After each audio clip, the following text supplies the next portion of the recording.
So I said I was looking forward to hearing what you planners have done this morning, considering that the last approximately 3.5 decades of my life have been spent in doing battle with frustration with the city planners of Bombay. And so what I thought I would do after hearing from what your morning's program in the last few days has been is to lead you into a discussion. I believe we have about an hour, 45 minutes to an hour. So if you agree, then I'll show you a set of slides for, say, the first 25 minutes, and I will frame 5 key issues which are of very great consequence to people in Bombay today, and where there is a great deal of contention, disagreement, and lack of consensus.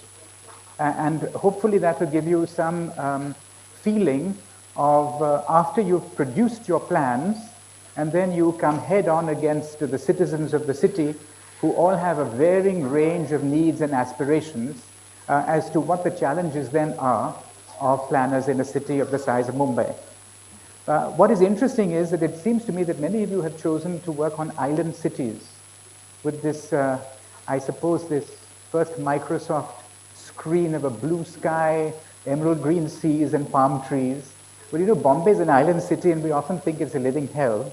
So, you know, islands come in different forms and shapes, including Alcatraz, just in the Bay of San Francisco. So we have to make sure that we end up with an island city of your aspirations.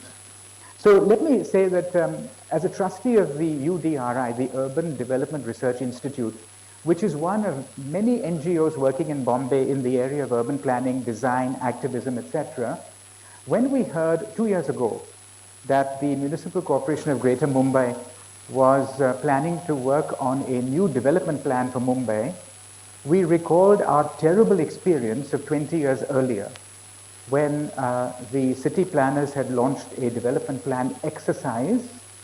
They published a plan without having consulted the citizens of Bombay.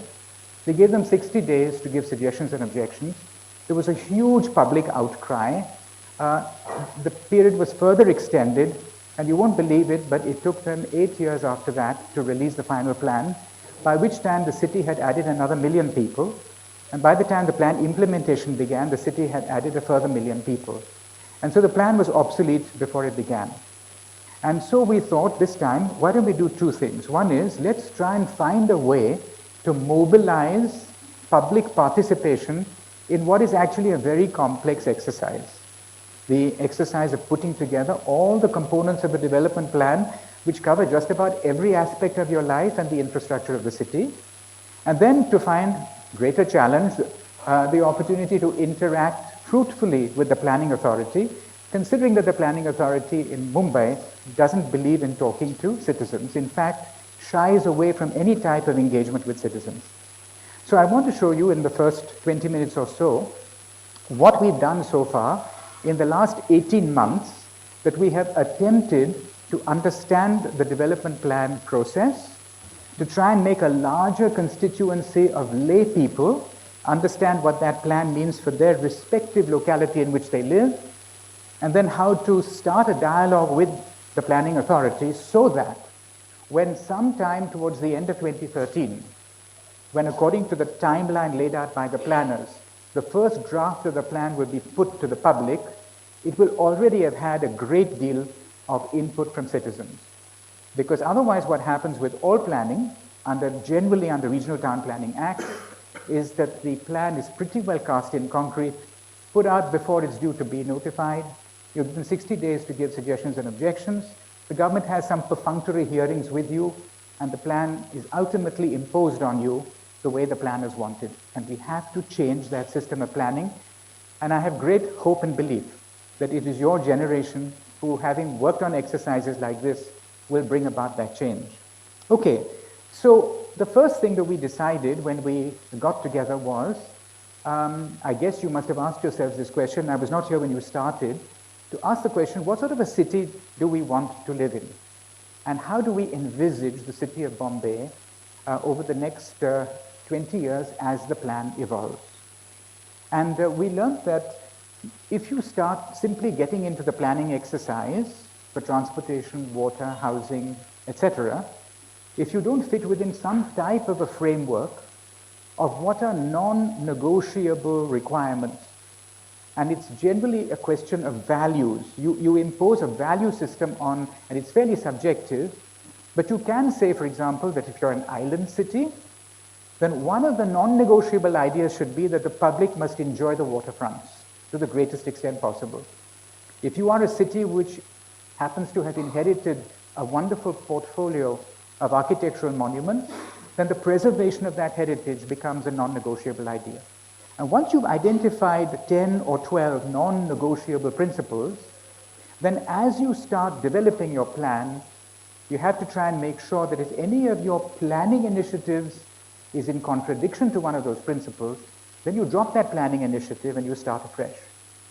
So let's say we start with the underlying principles. So the first few slides are our rather amateur attempt to define some basic principles. Then what happened was we engaged with the public, and I'll show you a few slides of what we did in terms of workshops, posters, brochures, web pages, Facebook.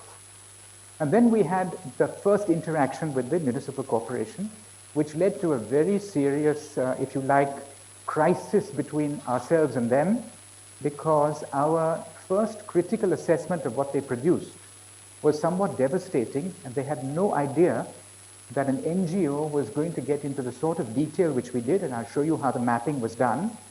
And so we thought that was the end of the dialogue, it's finished. But we had a change of municipal commissioner, a broad-minded man called Sitaram Kunte, who's just come in as Commissioner Bombay. And he has a very open mind, and he has now opened the doors for a negotiation which actually has taken our breath away, because he's given a dialogue partner, he's opened a website, he's got a URL in which the citizens come in, he's agreed to sit in on all our workshops in public. So I think we're off to a fairly good start. So let's begin. Here's the first set of principles. There are 10 of them, a couple of slides on each. So in transportation, what we're saying is that public transport must be actively prioritized over private transport. And that therefore, one of the ways to achieve this is when you look at the financial plan, you must see that there's a great deal more investment in public transport than there is in private transport. And the aim must be to make public transport as comfortable and convenient, as efficient as using your car. I think you know in many countries of the world, certainly European countries, where they have fixed bus lanes, not BRT systems in the middle of the lane, but side of the road, because there you can enforce no parking. It's often much faster to take the bus than to take the car. And that's should be the long-term aim. Walking should be encouraged. 90% of all travel to and from place of work and home is done on foot. So we need to have a city that is pedestrian friendly. We have lots of modes of transport. So we have the train and the bus, particularly in Bombay. They ought to be intermodal. You ought to be able to jump off a train during the rush hour and run to the bus and catch the bus to your office on the same ticket. Now, the second principle is urban form. The look of the city and your development control regulations have an extremely powerful effect on the way cities ultimately look, because the moment you prescribe a setback from the curbside or a height of a building or other regulations, you could end up with a city that looks quite different. But it's very important that in framing these regulations, you keep the public good in mind and not that of the private estate developer. One of the planning regulations in Bombay relates to FSI. FSI is a hot potato just now, because FSI has been used by the real estate development lobby through tweaking development control regulations in one way or the other to achieve greater and greater FSI potential for themselves without appearing to have altered the nature of the development plan. Now, there's an interesting question in law here. The Maharashtra Region and Town Planning Act, and I guess it's the same for most town planning acts, says that if you're going to, or the government is proposing to enact a planning change which is likely to alter the character of the plan, then it must be done through a public notification, suggestions, objections, and so on. If it's a minor modifications not properly defined, then you can just enact it. So for example, a minor modification was, if you want to build a hotel, you can get 50% more FSI. That's a lot of, if you've got a 30-story building, you could end up with a 45-story building. You want to give up some space for car parking, you can get additional FSI.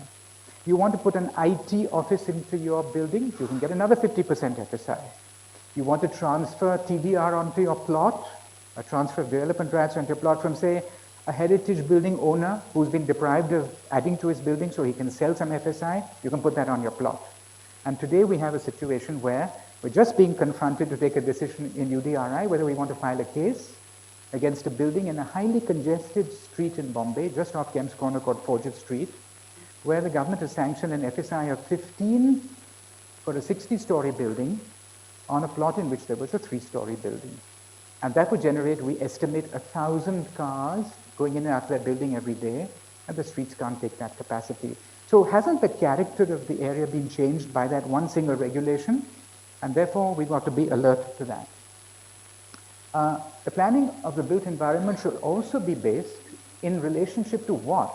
In relationship to the way people live, what they do, their occupation, their forms of living. So that, for example, if in Dharavi you're looking at a redevelopment plan, and you find that everybody is working on the ground floor, there's a lot of warehousing going on together with manufacturing, going on together with family occupations and residence, then I think when you look at setting up development control regulations for that area, you have to take account of the local livelihood. The next one is environment. Obviously, I just don't need to elaborate on this, but Bombay is blessed with having belts of mangroves on the east and the west coast, which apart from providing some beauty, also provide protection against future climate change, but they are being destroyed. Water is obviously one. We need uninterrupted, safe water supply with equitable distribution to all. Similarly, access to sanitation and piped sewerage. Then we come to livelihood. This is very important because Bombay has moved from being an industrial city to being a commercial city, and it was originally also a city of great education. I heard a terrible story the other day, Aro, which says that there was an anecdote about Bombay's university after all the IITs and all came up, saying that the height of its clock tower is only matched by the depth of its scholarship. And that, unfortunately, has been the decline of Bombay, but Bombay can and should come back as a center of education. But look at all the other livelihood that we have, and we'll come to the reason why we have so much hawkers on the road. Similarly, there are many things you can do around livelihood. You can create neighborhoods where people can actually indulge in their various types of livelihood. And we also need to set up skill upgradation programs. There's a huge skill program going on with the NSDC. The government has set itself a task to give 72 million people vocational training over the next 4 or 5 years. I come from the logistics industry. We have a requirement to train about 1.2 million people just to ride forklifts, to manage warehouses, to do import and export clearance. I don't know if you know there's currently a shortage of 110,000 truck drivers in the country. And we need to train them too. So skill upgradation, housing.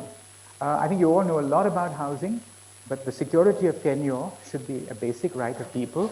The problem with slums today is there's no security of tenure. They're not even recognized, and therefore the awful consequence is that in many cases the municipal corporation will not clear garbage from slums because they say this is not a recognized residential area. People don't pay taxes, so they won't get conservancy.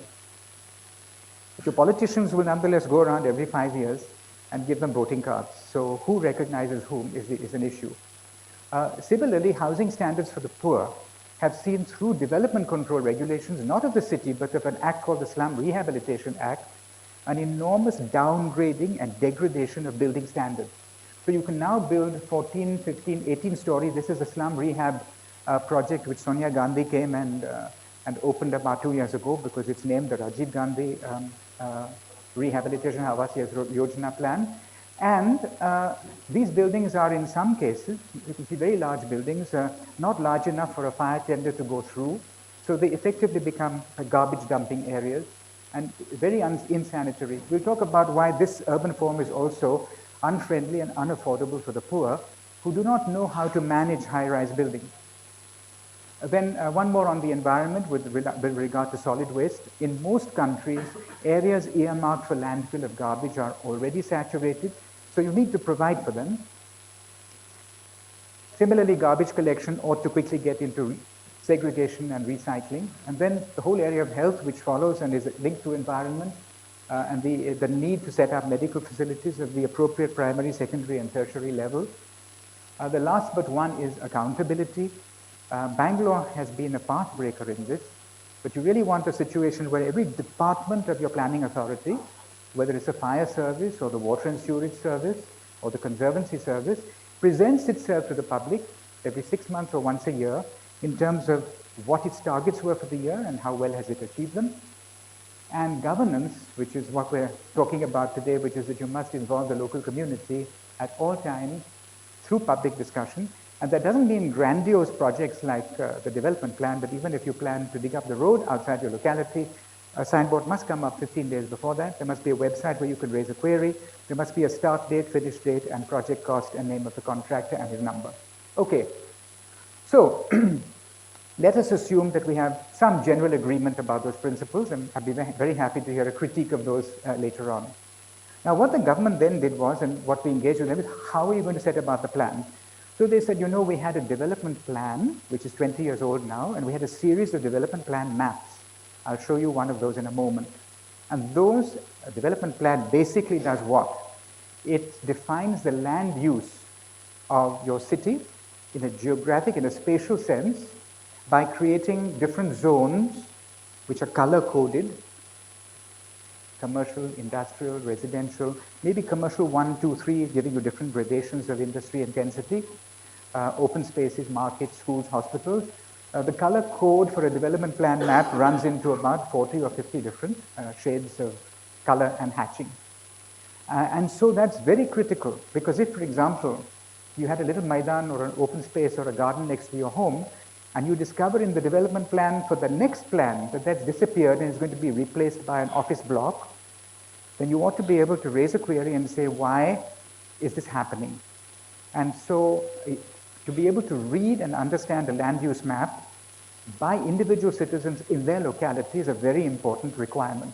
Nobody does this because you can't get access to the development plan maps. First of all, they're out of print.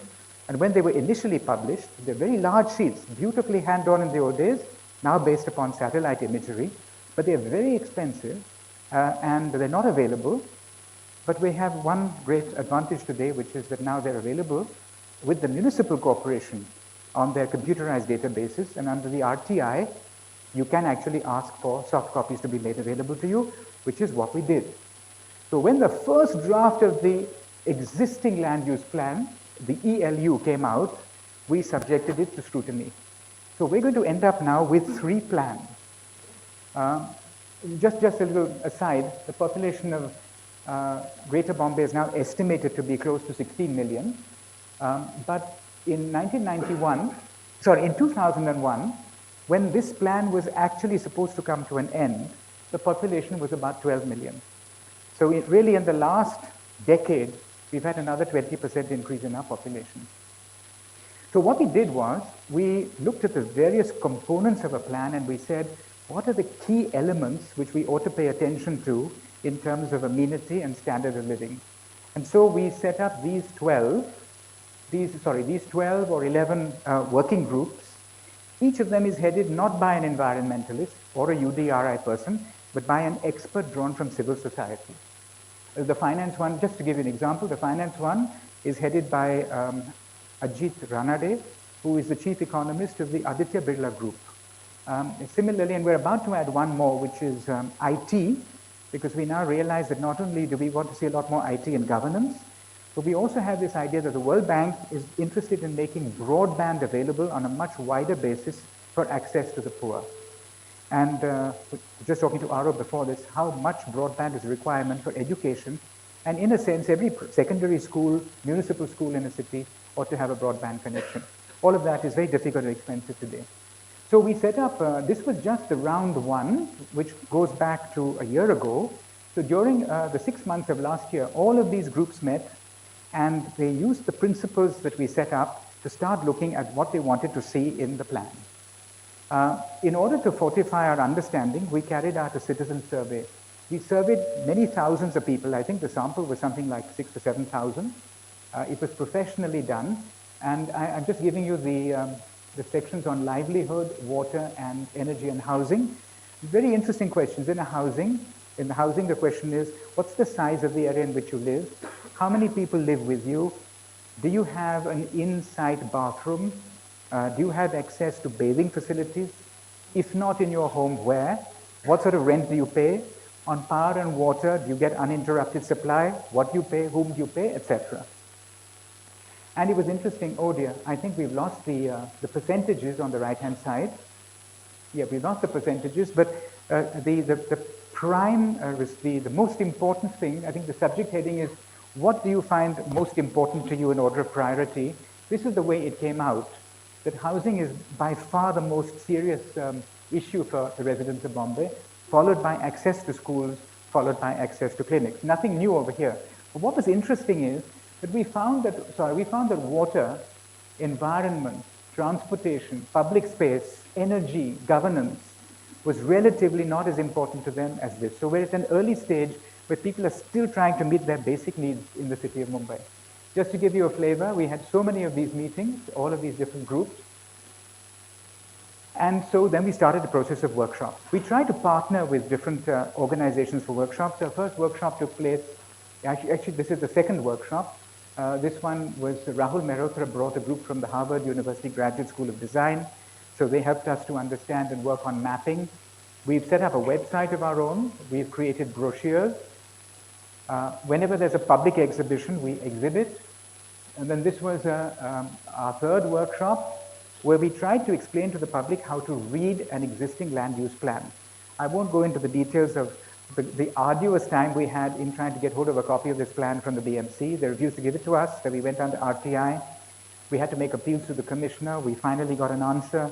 Then they said they'd like to give it to us, but there was no way to deliver it to us. Would we like to come and see it in their office? And we said, no, we must have copies.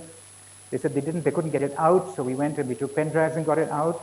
Then when we looked at it, it was not the right scale. We couldn't make head or tail of it. And so it went on and on and on, and we persisted. And within 6 months, we finally got the copy, and let me show you what happened. The first observation we had when we saw the map was that 2,000 hectares have been added to the city without any explanation. At the same time, the areas shaded brown have all been excluded from the planning. For example, this area up here, which is Gorai Manori, is declared a tourism development zone, and therefore not within the purview of the planning authority. We don't know why. That's the airport around, the area around the airport. It's a slum redevelopment area, not under the planning authority. Just below that is Bandra Kurla. It comes under SIDCO, not within the Back Bay also comes under SIDCO. So does the Wadala truck terminal, and so on. So we said, how can you plan chunks of the city without reference to the planning authority of the city? So actually the government has got 4 or 5 different planning authorities working at the same time. We then found that apart from area being added, a lot of area seems to disappear. For example, in the wetlands that we looked at, there had been a Maharashtra government wetlands atlas, which was done together with the National Remote Sensing Agency, using the coastal zone management plan showing the high tide line.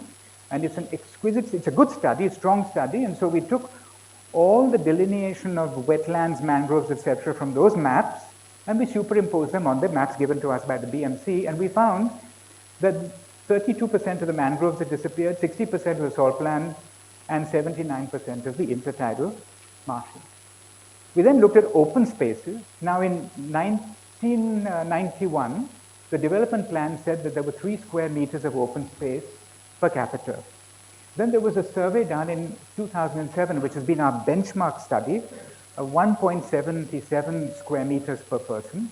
But we found that in this plan, it's now been further reduced to 0.97 square meters per person, which apparently we've looked at a ranking, is all the rankings we can find, which makes it about the poorest ratio in any city that we can find. The same with open spaces.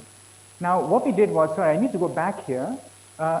When they did this calculation of open spaces, they also added beaches, and we don't know whether to the high tide line or down to the low tide line.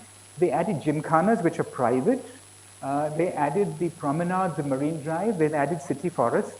And all of this inflates this figure. So this figure should actually be lower than it is in reality.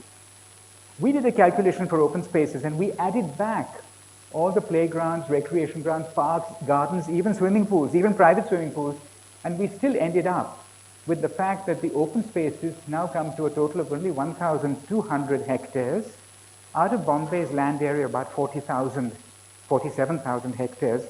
So we are down to a tiny fraction of less than 2%, And in any case, it's been reduced by half over the last 15, 20 years. Stormwater drains, same story. This is Bombay in 2005 when it was inundated. But the land allocated on the plan for stormwater drains and pumping stations is zero. The same for street vendors. I think we have to take some account of them and wonder what we're going to do about hawking because there's such a paucity of market space. People end up on the pavements because they have no access to a place where they can actually go and retail their wares. The same for rag pickers. We had a very intelligent proposal with the municipality that if you segregate your wet from your dry garbage, then we will allow the rag pickers to come and pick up the dry garbage and send it to recyclers. But we need locations to be put on the map. When it comes to markets, see what happens. Malls occupy 63 hectares, shopping centers 43. But the wholesale markets on the plan, only 1.6 hectares, and weekly markets less than half a hectare. Slums. Now, slums, areas demarcated on the map, are only 7% of the land, but they house close to 60% of the population. That, again, suggests a very skewed form of development. And transportation. We have a lot of transportation projects going on. Overhead, metro rail, lots of new projects on the railways, but in the plan, they don't seem to have taken any recognition or cognizance of these. And for the environment, we seem to have learned no lessons from 2005. A Chitale committee report was written, which suggested that you do a contour mapping of or a contour topographic survey of the city, and try and earmark or delineate areas that would be susceptible to flooding in the event of heavy rainfall or tidal surges. And we have suggested that these now should be delineated on the new map. We have no facilities for biomedical waste or e-waste. And so you can see that this looked like a pretty bad ELU. Now the ELU is the existing land use compared with the earlier development plan. So now let's compare the map. This was the earlier development plan mapping technique. And I'll show you where this is. This should be recognizable to most of you. This is the triangle bounded by the Victoria Terminus station here. This is the municipal headquarters. This is the Dada Banerjee Road that goes along the Times of India, Anjuman-e-Islam, to the police headquarters here. And then this is Dhobi Talao. And this is St. Xavier's College and the whole range of institutional buildings here. So this is what the map looked like, and we know perfectly well what these institutions are. This is the rather nice looking map of the municipality produced today under the existing land use plan and which was given to us. So it looked quite lovely to look at. Then we began to look at all the colors and all the color coding, and we came across some quite surprising results. But before we do that, let me tell you that we took this map, superimposed it on the development plan map on the one side and on Google Earth on the other. So we also took a look and saw how the ELU coincides or synchronizes well with what we have as satellite images. So what happened? In just that little triangle, we discovered that the JJ School of Arts, which should be educational, is marked as commercial. We found that the police headquarters is shown as a social activity. I wish it were. A hospital in the area has been shown as vacant land. St. Xavier's College has also been shown as commercial. Playgrounds have been made into industrial, and so on. Now, how many of these did we come across? We came across 1,199 discrepancies between the ELU, which is what the municipal corporation says is today's existing land use, and what we know is the existing land use. And let me show you that these are the wards in Bombay. It wasn't just one mistake in one locality. These errors are liberally and uniformly scattered over the whole city. We sent this off to the municipal corporation saying, can we have a little dialogue with you? Have we got something wrong? Are we reading the map wrong? This was in June, no reply. And then we sent regular reminders. Then two of our trustees are former municipal commissioners. So we got them to sign a letter to the municipal commissioner, no reply. So then we put all of this on our website. Immediately the press picked it up, and the Hindustan Times ran quite an interesting campaign, not critical, factual.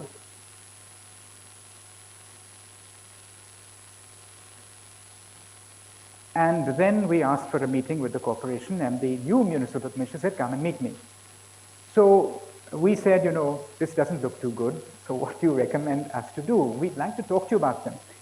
So we were 5 or 6 of us. On the opposite side were 30 people, including the international consultants who have been retained by the BMC, and clearly they were very embarrassed by what were apparent inaccuracies. They said, first of all, that we think that this is all done on computers and we're not very comfortable with them, and we think that when we printed the maps, the colors must have shifted.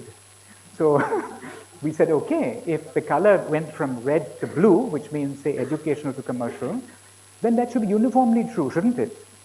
But why is it that one college is now commercial, another college is vacant land, a third college is industrial?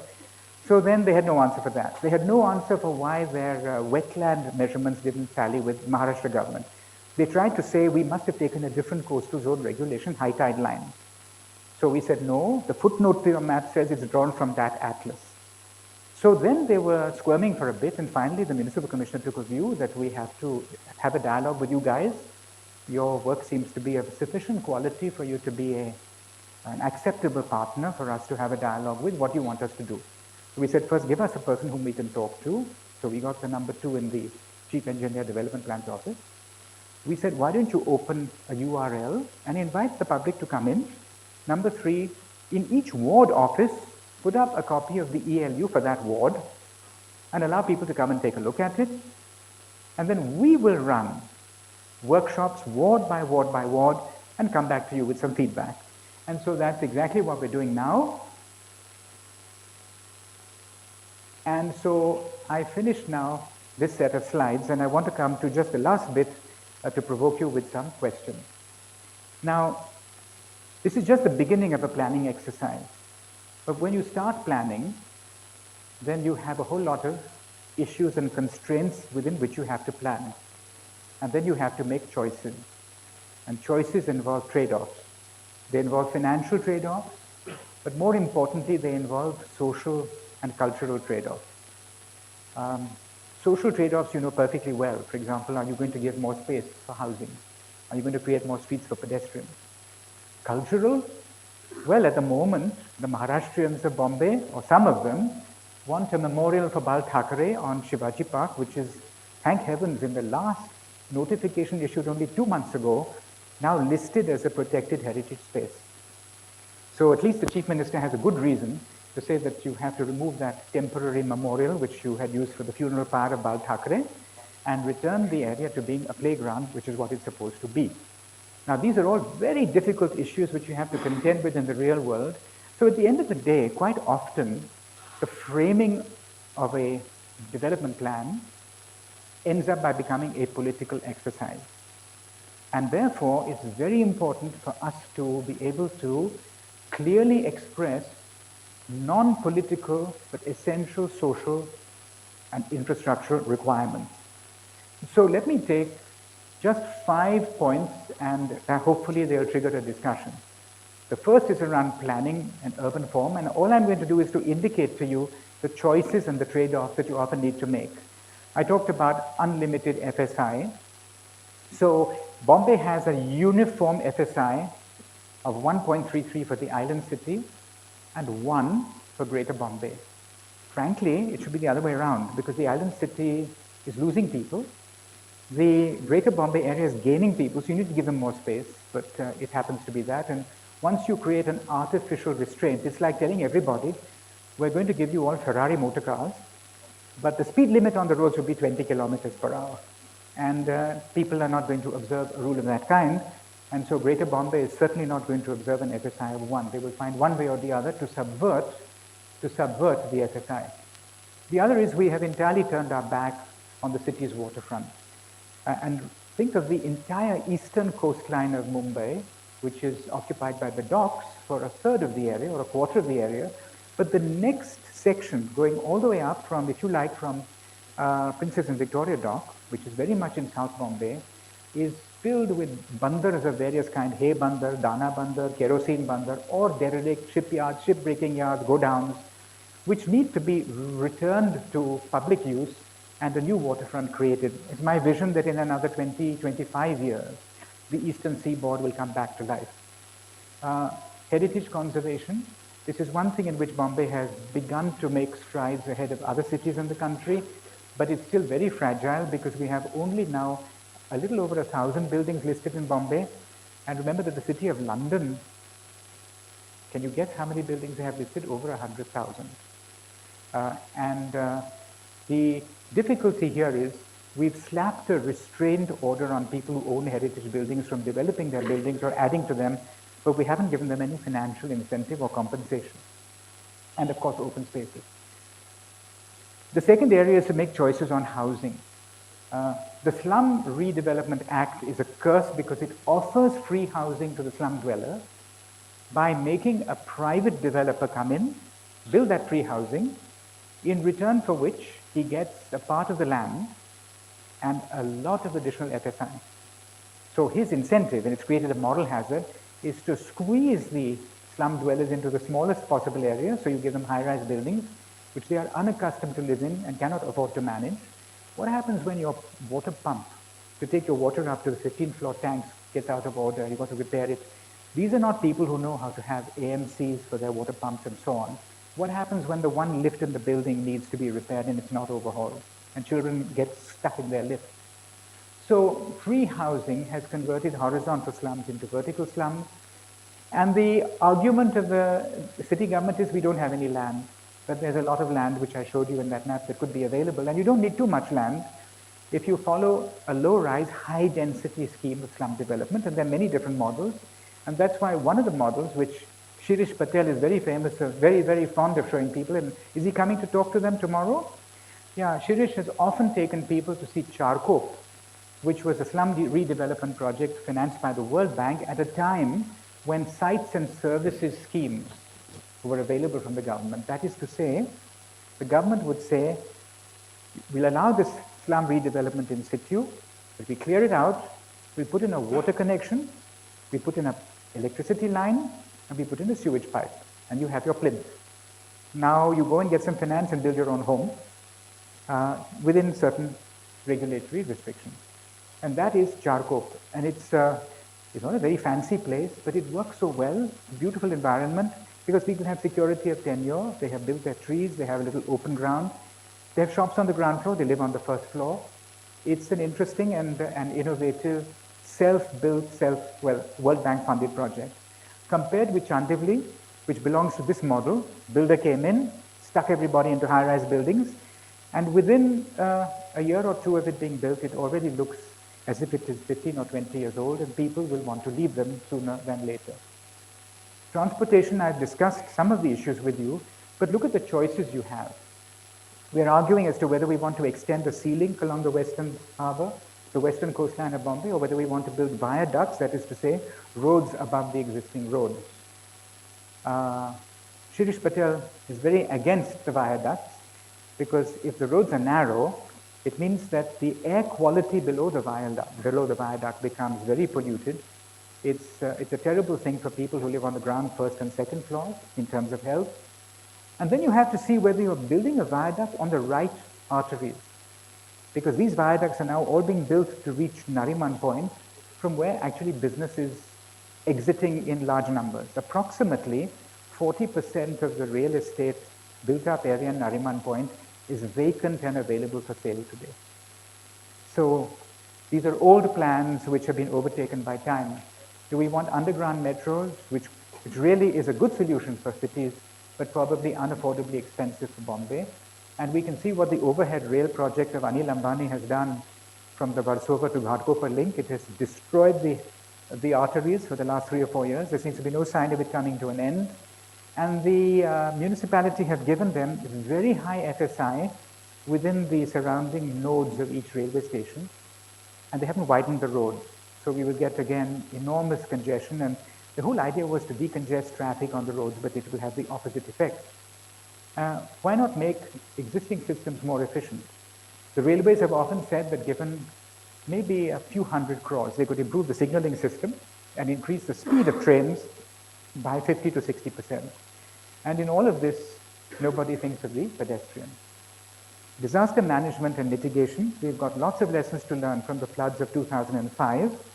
But the last act of Jairam Ramesh, when he came to Bombay to decide whether these fishing village Gauthans along the west coast could be given space to expand, gave a final CRZ approval to the government of Maharashtra.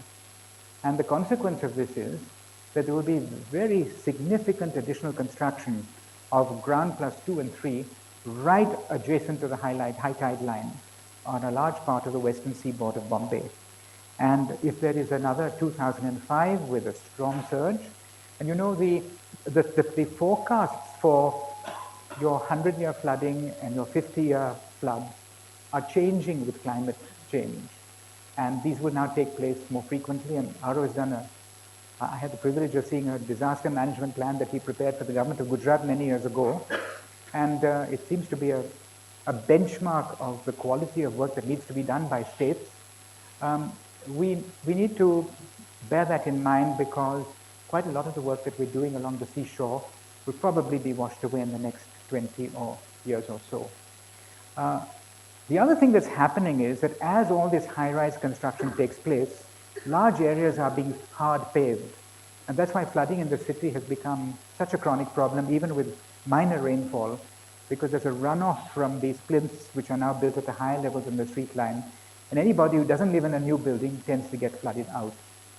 In 2005, by the way, because the Bombay airport was built over the Methi River, I think one of the few airports in the world that actually has a river flowing under it, and is built at a slightly higher elevation than the Air India residential colony next door. When the floods took place very quickly, I believe the 3 people actually died in the colony because they could not get out of their ground floor apartments fast enough. They were all Air India employees and families.